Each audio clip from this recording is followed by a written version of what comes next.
Hi, I'm Kelvin Kwan from St. Peter's Church. I'm here to share with you all tonight all about my COVID 19 experience.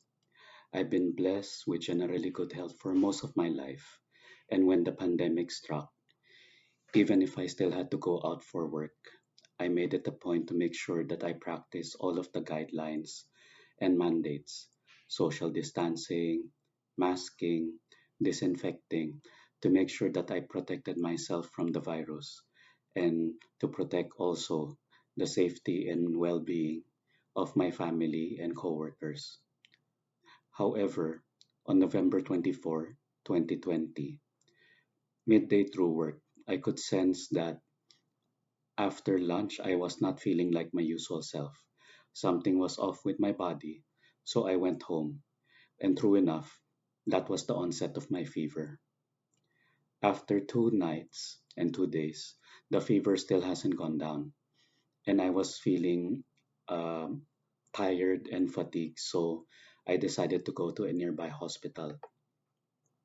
They ran some tests, and the initial results came out that I was negative for COVID 19, but had been inflicted with dengue. After a few more days in the hospital, though, my condition stayed somewhat the same, but because of the lower resistance, I had another test, and it was there that I found out that I was positive for COVID 19. With that result, I requested to be transferred to St. Luke's, and I believe it was just in the nick of time. So, by the time that the ambulance arrived in St. Luke's and the doctors checked in on me when I arrived, my breathing was very low.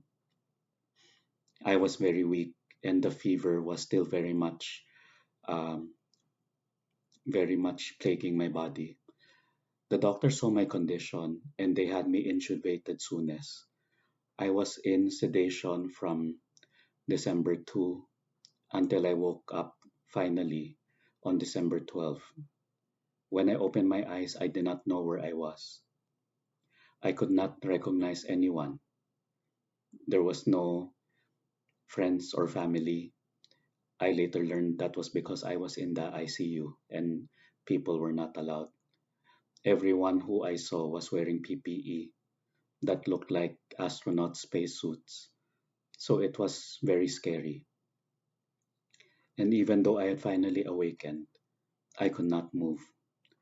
There were tubes and all sorts of things that were connected to my hands, my arms, my neck, and the tube was still in my mouth, so I couldn't talk.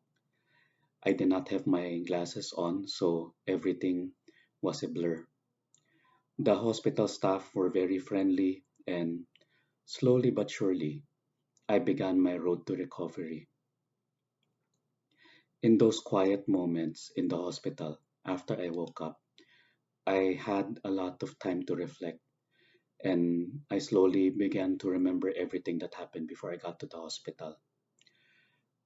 Lying there on the bed, it was it was a wonderful quiet time with the Lord, and I felt that even with everything happening to me, even if my body was weak, I was at peace. I thank Him for giving me my life, for this miraculous recovery, for this second chance. Yes, I was still in the hospital, but just to be able to see and hear and breathe again, that was a blessing in and of itself. I was finally able to get in touch again with family, but only for very short moments of time because I would still tire very easily. During my hospitalization, I think I lost around 28 pounds. So everything was a burden. But in spite of that, I was still very grateful. Each new day brings a prayer of gratitude, and I learn of the many people, including those in our community, praying for me. So let me take this opportunity to thank you for your prayers. God has been listening. My Christmas miracle came in December 24, Christmas Eve, when I was finally strong enough to come home. I was discharged. As the world continues to grapple with the pandemic, I myself continue to deal with the effects of COVID-19 1 year later on my body. I'm still not 100% back to normal, but I am certain that I will be back again in God's perfect time. All we need is to trust in His overall plan. My experience has opened my eyes in a way that, even if I have been active in church before, it is very easy to lose sight of our spiritual relationship with God, with all of the busyness of life, of work, of family, and all of our other pursuits and hobbies. But He is patiently waiting for us to come back to Him.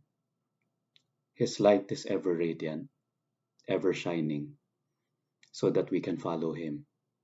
As the year closes and a new year begins, may the Lord continue to shine His light on you and your family as well, and fill your homes with blessings for the coming year. Thank you.